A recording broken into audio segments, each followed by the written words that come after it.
नित्यानन्देश्वर सदाशिव समारम्भां नित्यानन्देश्वरि आदिशक्तिमध्यमाम् अस्मदाचार्य पर्यन्तां वन्दे गुरुपरम्पराम्.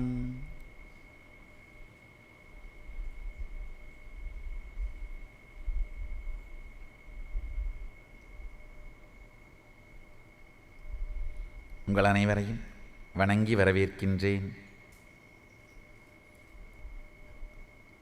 ஷாலினி தொலைக்காட்சி, தீபம் தொலைக்காட்சி, ஆகமம் தொலைக்காட்சி மற்றும் இருமுனை காணொளி காட்சியின் வழியாக அமர்ந்திருக்கும் எல்லா அன்பர்களையும் சீடர்களையும் உங்கள் அனைவரையும் வணங்கி வரவேற்கின்றேன். இன்று நித்யானந்தேஸ்வர சதாசிவனின் முதல் நாள் பிரம்மோத்சவம்.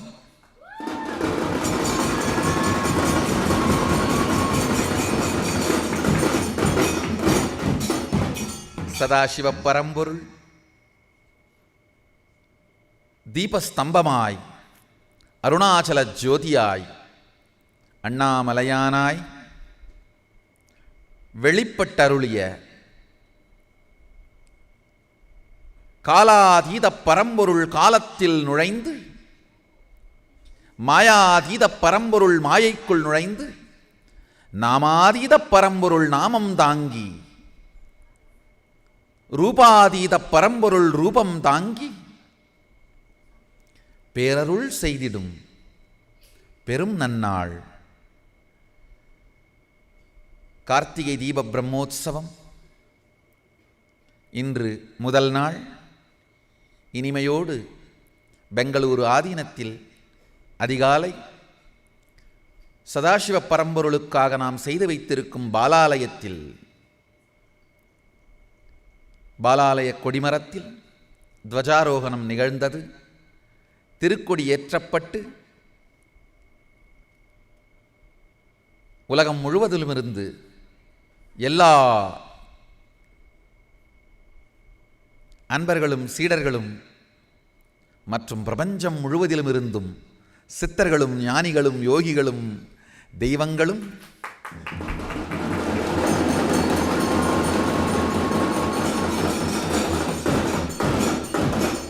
பெங்களூரு ஆதீனத்திற்கு எழுந்தருளி பெருமானின் சாநித்தியத்தை அனுபவித்து ஆழ்ந்து வாழுமாறு வேண்டி விரும்பி வரவேற்று அழைப்பு விடுக்கின்றேன். முதலில் பெருமானையும் ஆதிசக்தியையும் குருவையும் வணங்கி சத்சங்கத்திற்குள் நுழைவோம். अथ धूपः ॐ दूर्वसिदूर्वदूर्वन्तं दूर्वतय्योऽस्मादूर्वसिदं भूर्वयं दूर्वामस्त्वं देवानामसि सस्तितमं पप्रितमं दुष्टतमं वह्नितमं देवहूतमं नमसेर्हविर्दानं त्रिगुम्मस्वमाह्वामित्रस्य त्वा चक्षुषा प्रेक्ष्ये मा वर्मा संविक्ता मा त्वाहिगुं दिशम्. श्री नित्यानंदेश्वरी आदिशक्ति समेत श्री नित्यानंदेश्वर सदाशिवाय नमः. धूपमाघ्रापयामि. अथ दीपः ॐ दीपे स्वजातवेदो भक्तिर्निर्विदं मम पशोगश्च मह्यवावह जीवनं च दिशो दिशा. मानो हि श्रीजातवेदो गामश्वं पुरुषं जगते अभिप्रदग्नागहि श्रियामापरिपादया. श्री नित्यानंदेश्वरी आदिशक्ति समेत श्री नित्यानंदेश्वर सदाशिवाय नमः. एकाहारती दीपं संदर्शयामि.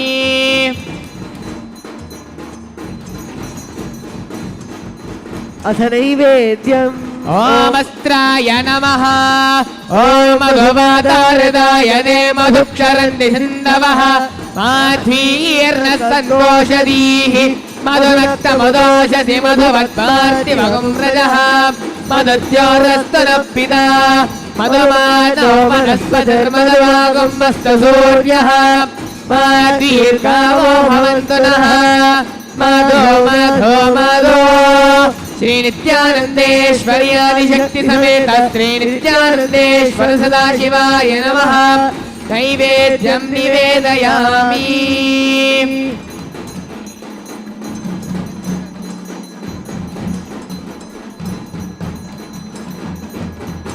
कर्पूरनीराजनम् ॐ सत्योजातं प्रपद्यामि सत्योजाताय वै नमो नमः भवे भवेनादिभवे भवस्वमां भगवद्भवाय नमः वामदेवाय नमो ज्येष्ठाय नमः श्रेष्ठाय नमो रुद्राय नमः कालाय नमो कलविकलनाय नमो फलविकलनाय नमो फलाय नमो फलप्रवदनाय नमः सर्वमूलगमनाय नमो मनोन्मनाय नमः कर्पूरगौरं करुणावतारं संसारसारं भुजगेन्द्रहारं सदा वसन्तं हृदयारविन्दे भवं भवानी सहितं नमामि भवं भवानी सहितं नमामि भवं भवानी सहितं नमामि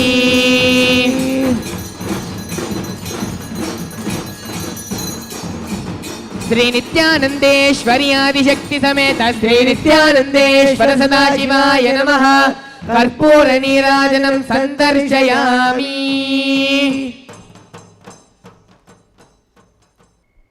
அடுத்த 10 நாட்களும் மகாசதாசிவ பரம்பொருளின் சாநித்தியத்தை லீலைகளை கொண்டாடும் விதத்திலே பிரம்மோத்சவம் நித்யானந்தேஸ்வர சதாசிவனுக்காக பெங்களூரு ஆதீனத்தில் நிகழும் பக்தர்கள், அன்பர்கள், சீடர்கள் யார் வேண்டுமானாலும் சிவதீட்சை பெற்ற எல்லோரும் இங்கு வந்து தங்கியிருந்து சதாசிவ பெருமானுக்கு சேவை சாதித்து பிரம்மோத்சவத்தில் பங்கெடுத்து இறையருளையும் குருவருளையும் பெற்றுயுமாறு கேட்டுக்கொள்ளுகின்றேன். இன்றிலிருந்து தொடர்ந்து வேதாகமங்களின் காரசாரமான சத்சங்கம்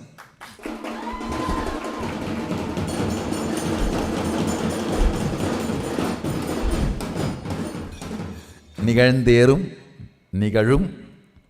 வெறும் சாரம் வாழ்க்கைக்கு உதவுவதில்லை. தமிழனுக்கு சற்றே காரம் சேர்ந்த சாரம்தான் உதவும்.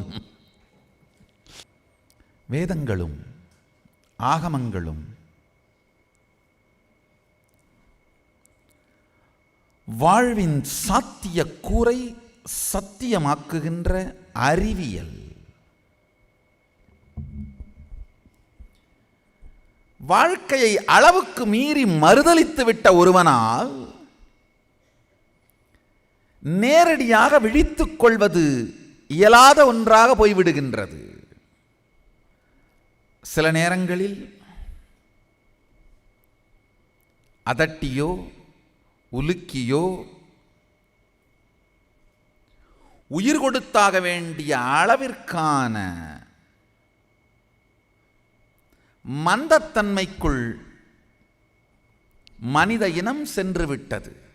வாழ்க்கையின் சாத்திய கூரை கூட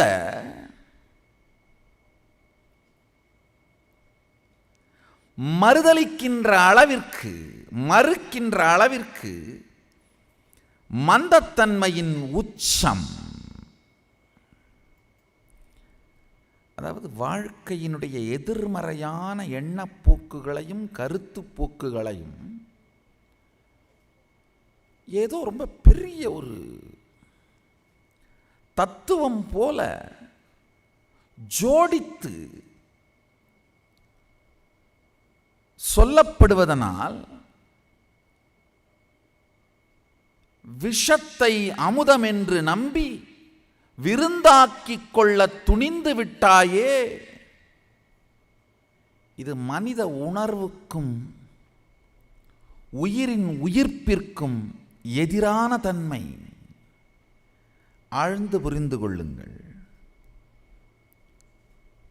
சதாசிவ பரம்பொருளின் சுவாசமாக வெளிப்பட்ட வேதங்களையும் அவரின் விசுவாசமாக வெளிப்பட்ட ஆகமங்களையும், இந்த வேதங்கள் ஆகமங்கள் இரண்டினுடையதும் உத்தமமான பகுதிகளை, உத்தமோத்தமமான பகுதிகளை ஆழ்ந்து புரிந்து கொள்ளுங்கள். உத்தமமான பகுதிகளை உங்கள் உயிரின் நோக்கம் உயிர்ப்பிப்பதற்காக பெருமான் அருளிய சாஸ்திர பிரமாணங்கள், அதை தன்னுடைய வாழ்க்கையிலே வாழ்ந்து பல்வேறு ஞானிகளும் யோகிகளும் சித்தர்களும் ரிஷிகளும் தங்கள் வாழ்க்கையில் அதை கடைபிடித்து அதை பற்றி அவர்கள் அருளிய ஆப்த பிரமாணங்களும். ஆழ்ந்து புரிந்து கொள்ளுங்கள். பெருமான் திருவாய் மலர்ந்து அருளிய சத்தியங்கள் சாஸ்திர பிரமாணம், வேதங்களும் ஆகமங்களும். ரிவீல்டு ஸ்கிரிப்சர்ஸ், அபௌருஷ்யம், பெருமானே வெளிப்படுத்தியது, பெருமானே அருளி செய்தது. வேதங்களும் ஆகமங்களும், அதைத்தான் சாஸ்திர பிரமாணம்னு சொல்றோம்.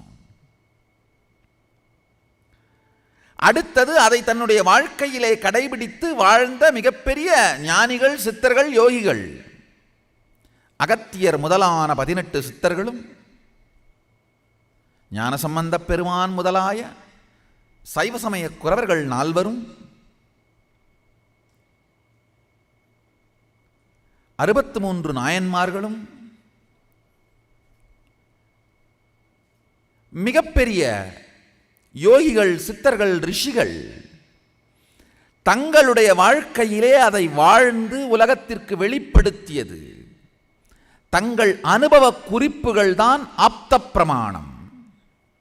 பெருமானுடைய திருவருளாலே, என் வாழ்வில் அமைந்த குருவருளாலே எனக்குள் நிகழ்ந்த ஆன்ம அனுபவங்கள் ஆத்ம பிரமாணம். நன்றாக புரிந்து கொள்ளுங்கள். ஆத்ம பிரமாணம் எல்லாமே உலகத்திற்கு சொல்வதற்கான தகுதி உடையது கிடையாது. ஆத்ம பிரமாணங்களில் எது எது எல்லாம் சாஸ்திர பிரமாணத்திற்கும் ஆப்த பிரமாணத்திற்கும் விரோதம் இல்லாது நேர் நிற்கின்றதோ அது மட்டும்தான் உலகத்தோடு பகிர்ந்து கொள்வதற்கு தகுதி உடையவைகள். ஆத்ம பிரமாணம் என்கின்ற பெயராலே எதை வேண்டுமானாலும் சொல்லிவிடுவதில்லை.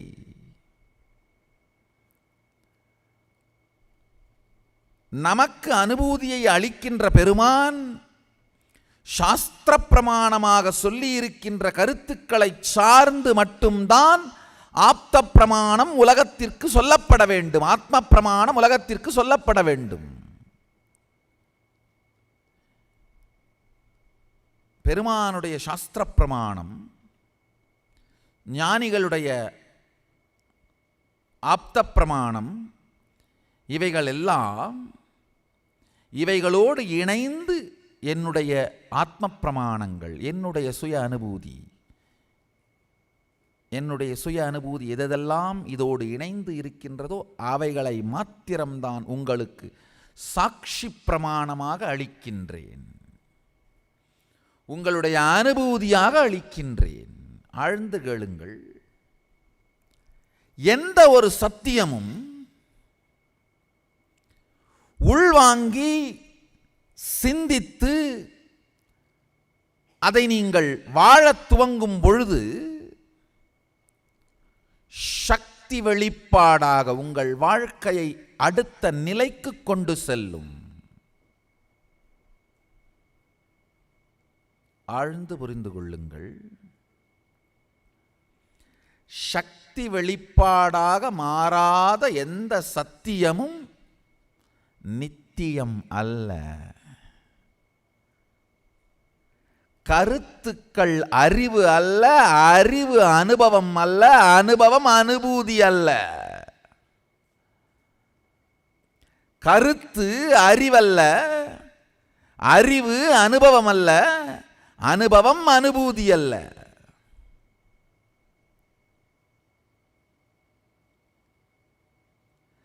கருத்தை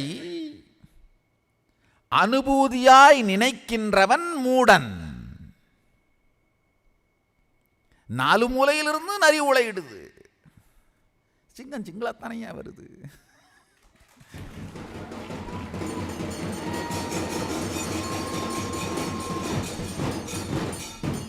எத்துணை நரி வந்தாலும் எச்சில் மாமிசம்தான் தின்ன முடியுமே தவிர தானாய் வேட்டையாட முடியாதப்பா. சிங்கம் மட்டும்தான் தானாய் வேட்டையாட முடியும்.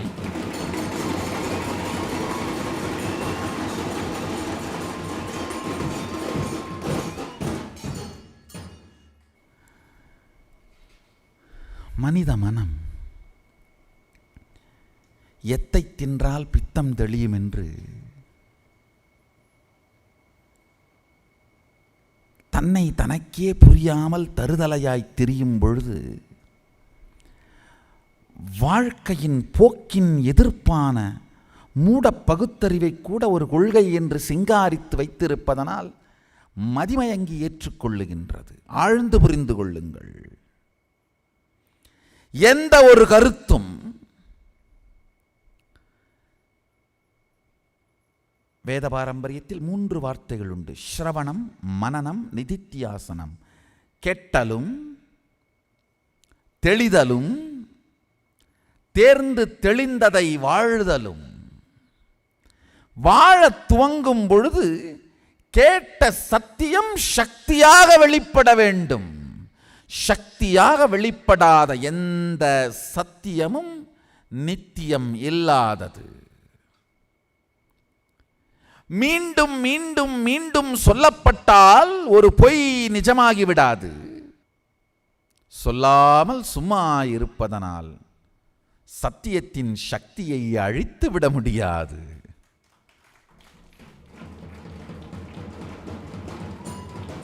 மீண்டும் மீண்டும் சொல்லப்படுவதனால் பொய் நிஜமாவதும் இல்லை.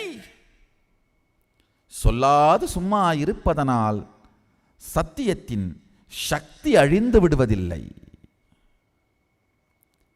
எந்த ஒரு சத்தியமும் கேட்டு சிந்தித்து வாழும் பொழுது சக்தியாக வெளிப்பட வேண்டும். அப்ப மட்டும்தான் அது சத்தியம். சக்தியை தனக்குள் இருந்து வெளிப்படுத்தும் இயக்கமாக்கும் உண்மைகள் சத்தியம். சக்தி இயக்கத்தை நடத்துவது சத்தியம்.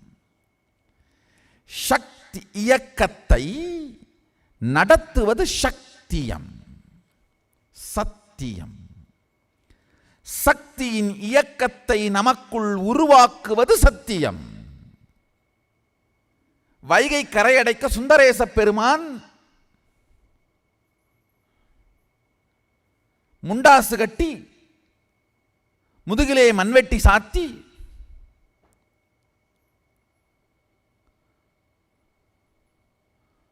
மண்ணை படைத்த பரம்பொருள் மண்ணை சுமந்திட வருகின்றது. வந்தி பாட்டியிடம் பிட்டுண்டு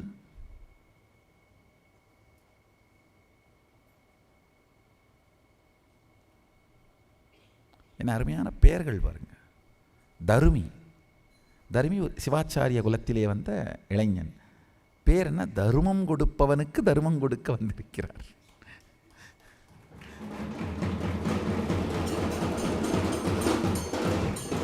வந்திப்பாட்டி வந்தித்தே வாழ்ந்ததனாலே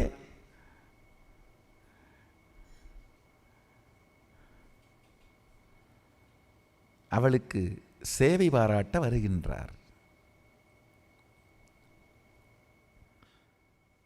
ஆஜானு பாகுவாய் 8 அடி உயரம் திருமேனி, நிமிர்ந்து பார்த்தாலும் நெஞ்சை மட்டுமே காண முடியும், நேர்கொண்டு கண்ணை காண முடியாது எனும் திருமேனி தாங்கி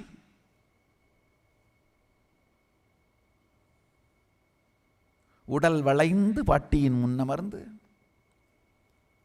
உன் பங்கு வேலை செய்கின்றேன் என்ன கொடுப்பாய் என்று கேட்க, பிட்டை தவிர வேறொன்றும் இல்லையப்பா என்று சொல்ல, சரி அதையாவது கொடு என்று தட்டை நிரப்பி பிட்டை உண்டு அழகான லீலை. தான் உண்ணாது குண்டோதரனை உண்ணச் செய்து மதுரையையே காலியாக்கி தோண்டிய நதி வைகை இப்பொழுது தான் உண்டு அந்த வைகையின் கரையை அடைக்க வருகின்றார். இந்த கதையை ஆழ்ந்து கேட்டீர்களானால் நான் சொல்ல விரும்புகின்ற ஒரு ஆழமான சத்தியம் உங்களுக்கு புரிபடும்.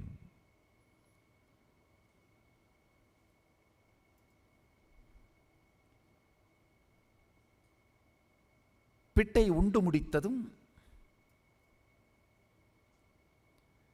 வந்திப்பாட்டி வேலைக்கு செல்லச் சொல்லுகின்றாள். பெருமானோ செம்மாட்டை தலையில் சுத்தி, செம்மாடு என்றால் சுமப்பதற்கு சுகமாக இருக்கின்ற ஒரு துணி, தலைப்பாகை மாதிரி வலுவான பொருட்களை தலை மீது சுமக்கும் பொழுது தலையிலே வலி தெரியாமல் இருப்பதற்காக ஒரு குஷனிங் எஃபெக்டுக்காக வைக்கிற துணிதான் செம்மாடு. செம்மாட்டை தலையில் சுற்றி படுத்துக் கொள்ளுகின்றார்.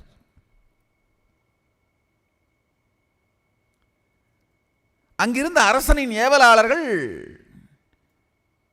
வேக வேகமாக வந்து சத்தம் போடுறாங்க. என்னடா எல்லாரும் வேலை செய்யறாங்க, வைகையை அடைக்க வேண்டாம், எந்திரிச்சு மண்ணள்ளி கொட்டுறா.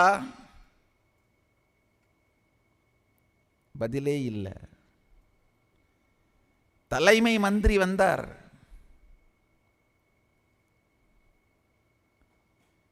ஏய், எந்திரிச்சு மண்ணள்ளி கொட்டுறியா இல்ல அரசனுக்கு போய் சொல்லட்டுமா?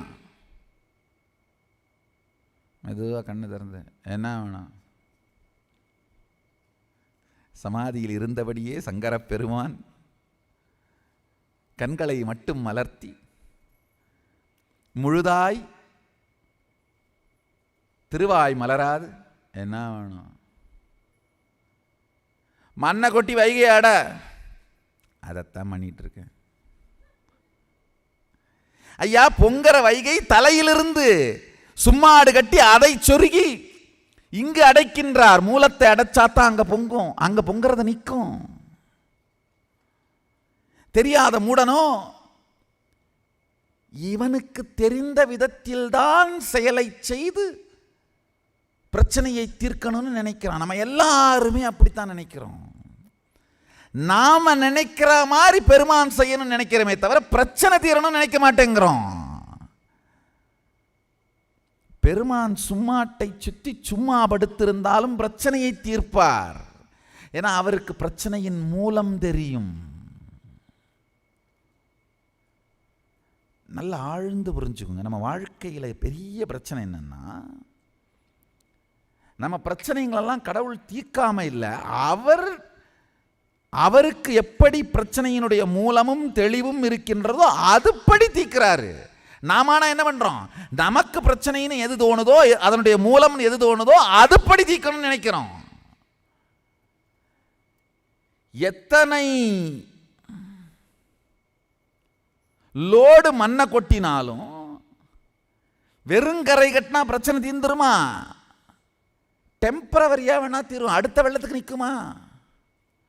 இங்க அடைச்சாத்தான் எந்த வெள்ளத்துக்கும் நிற்கும். வைகை பொங்கிறது இவர் தலைமையில, கங்கை அங்கிருந்து பொங்கி வர்றா. மூலத்தை அடைக்கின்றார். நல்லா தெரிஞ்சுக்கோங்க. நீங்கள் பிரார்த்தனை செய்யும் பொழுதெல்லாம் பெருமான் சும்மா இருக்கிறார் என்று நீங்கள் நினைத்தால் மூலத்தை சரி செய்து கொண்டிருக்கின்றார் என்று புரிந்து கொள்ளுகின்ற மூளையை வளர்த்துக் கொள்ளுங்கள்.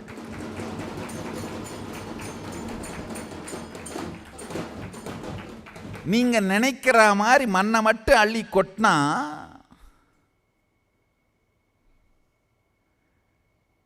அது கூலிக்கு மாரடிக்கிறது.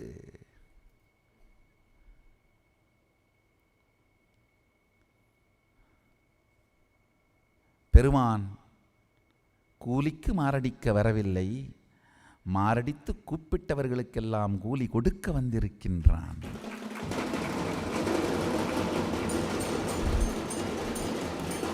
அவன வந்தியின் கூலியான பிட்டுக்காக மாரடிக்க வரவில்லை, அவள் வாழ்க்கை முழுக்க மாரடித்து கூப்பிட்டதனால் அந்த கூப்பிட்டதற்கு கூலியை கொடுப்பதற்காக வந்திருக்கின்றான்.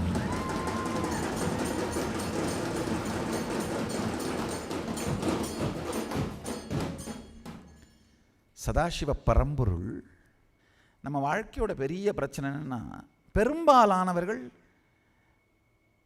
கடவுளுக்கு நம்முடைய பிரச்சனைகளை தீர்க்கிற சக்தி உண்டுன்னு நம்புகிறோம், ஆனால் அதை எப்படி தீர்க்கிறதுன்ற புத்தி தான் இல்லைன்னு நினைக்கிறோம். அது மட்டும் நாம சொல்றபடி கேட்கணும்னு நினைக்கிறோம். ஐயோ,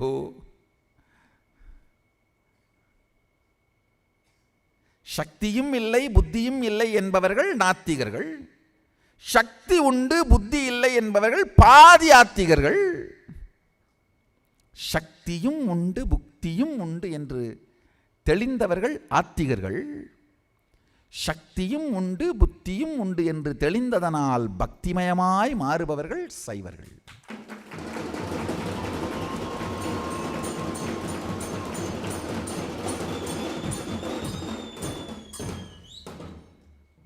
அந்த பக்தி சக்தியாய் வெளிப்படுவது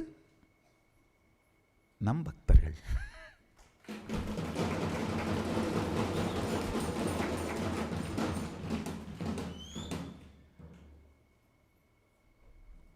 உண்மையில பெருமான் பிரச்சனையை தான் தீர்த்துட்டு இருக்காரு. தன்னுடைய பரசிவ நிலையிலிருந்து பொங்கி வரும் வைகையின் மூலத்தை சரி செய்து கொண்டிருக்கின்றார்.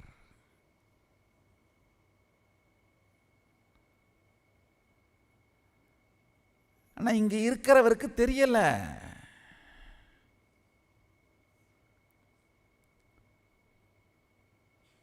அரசனுடைய பிரதம அமைச்சர் வந்து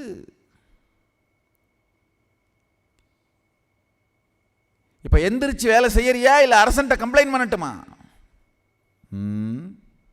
கம்ப்ளைண்டா அப்படின்னா இவனுக்கு ஒன்றும் புரியாது போல இருக்கு. அமைச்சன் ஓடினான் அரசனிடம். அரசே அரசே, ஒரு கூலிக்காரன் வந்தி பாட்டிகிட்ட பிட்டு தின்னுட்டு வேலை செய்யாமல் படுத்து கிடக்கிறான், அதை ஏன் எங்கிட்ட எடுத்துட்டு வர? இதை உன்னால் டீல் பண்ண முடியாதா? அவனை பார்த்தா கொஞ்சம் பயமாக இருக்கு. மங்குனி பயலே, ஒரு வேலைக்காரனை ஹேண்டில் பண்ண முடியல, என்னையா அமைச்சர்? அரசனே வருகின்றான் செங்கோல் தாங்கி.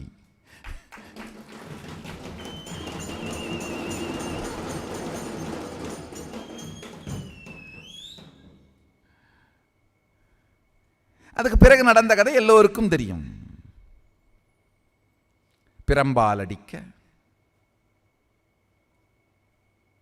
இருந்த எல்லா ஜீவராசிகளின் முதுகிலும் அந்த அடி விழ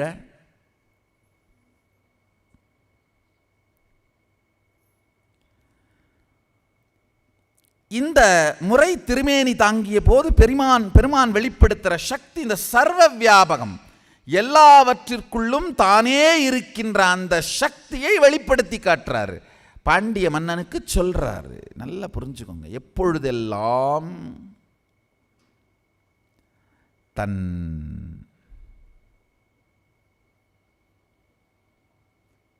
புகுந்த வீடான மதுரையை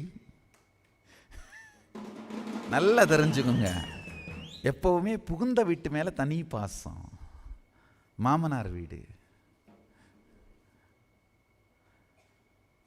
எப்பொழுதெல்லாம் புகுந்த வீடான மதுரையில் தர்மம் குறைந்து தேவை ஏற்படுகிறதோ அப்பொழுதெல்லாம் திருமேனி தாங்கி வந்து மதுரையை மீட்டெடுக்கும் சுந்தரபாண்டிய பெருமான்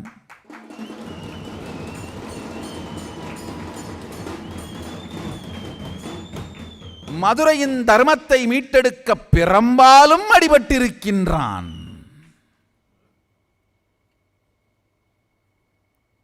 ஏச்சை தாங்கினான், பேச்சை தாங்கினான், பிரம்பும் தாங்கினான்.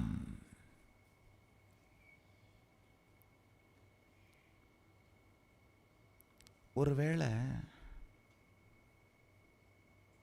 காலப்போக்கிலே பிரம்பிலே வைத்துவிட்டு சென்ற சக்தி குறைந்ததனால் மீண்டும் சக்தியை அளிப்பதற்காக பிரம்பை உடம்பிலே தாங்கினானோ என்னவோ யாருக்கு தெரியும்.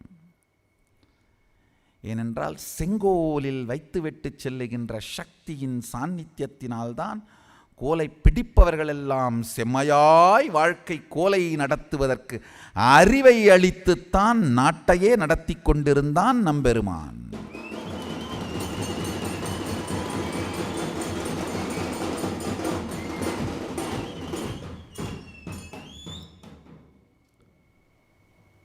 சில ஊரிலே குருவாய் உருவெடுத்தான் சீடர்களுக்கு வழி நடத்த. சில ஊரிலே ஆச்சாரியனாய் உருவெடுத்தான். சில ஊரிலே தெய்வமாய் உருவெடுத்தான். பாண்டி நாட்டில் மட்டும் அரசனாய் அமர்ந்து நாட்டையே வழி நடத்தினான்.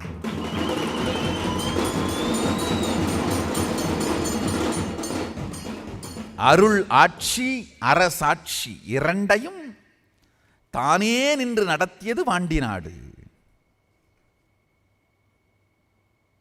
ராமராஜ்யம் ராமராஜ்யம்னு சொல்றோம். உண்மையில் நாம சோமராஜ்யத்தை பற்றி பேச வேண்டும்.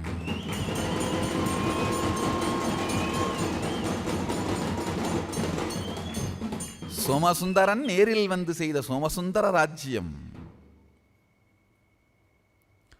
ஒவ்வொரு முறை பெருமான் திருமேனி தாங்கி லீலைகளை செய்யும் பொழுதும் ஒவ்வொரு சத்தியத்தை உலகத்திற்கு காட்டுகிறார். 64 லீலைகளிலே கல்யாணைக்கு கரும்பூட்டும் பொழுது பொருளின் மீது உயிரின் சக்தியை காட்டுகிறார்.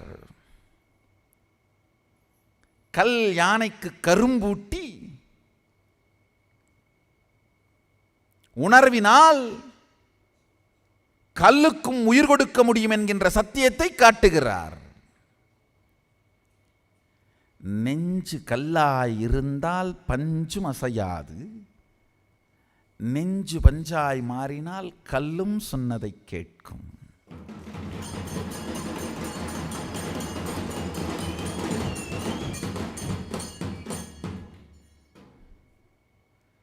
கல்யாணைக்கு கரும்பூட்டி உயிர்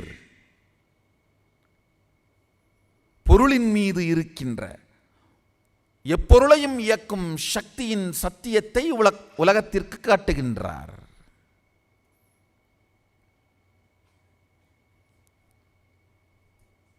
ஒவ்வொரு லீலையிலும் ஒரு சத்தியத்தை உலகத்திற்கு சொல்லுகின்றார்.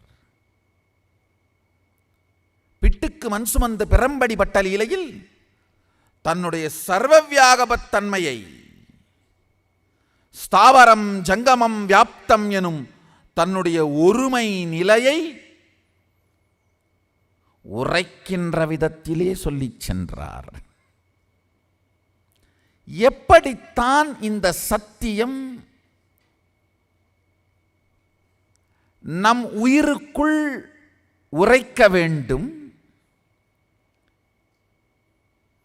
நல்லா புரிஞ்சுக்குங்க. பெருமான் மட்டும் எல்லாவற்றிலும் நிறைந்தவர் அல்ல, நீங்களும் தான். ஏனென்றால் உங்களுக்குள்ளும் அவர் நிறைந்திருந்தால் மட்டும்தான் அவர் எல்லாவற்றிலும் நிறைந்திருப்பவர்.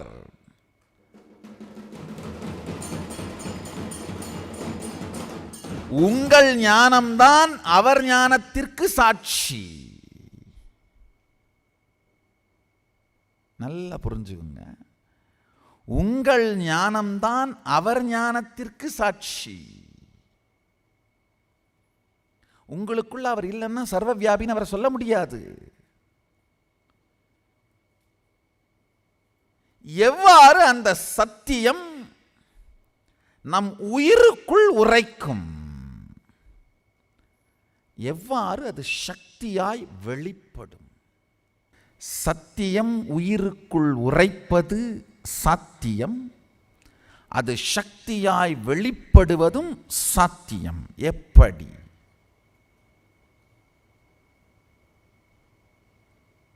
தொடர்ந்து இணைந்திருங்கள். அடுத்தடுத்த சத்சங்கத்தில் எப்படி என்பதை காண்போம்.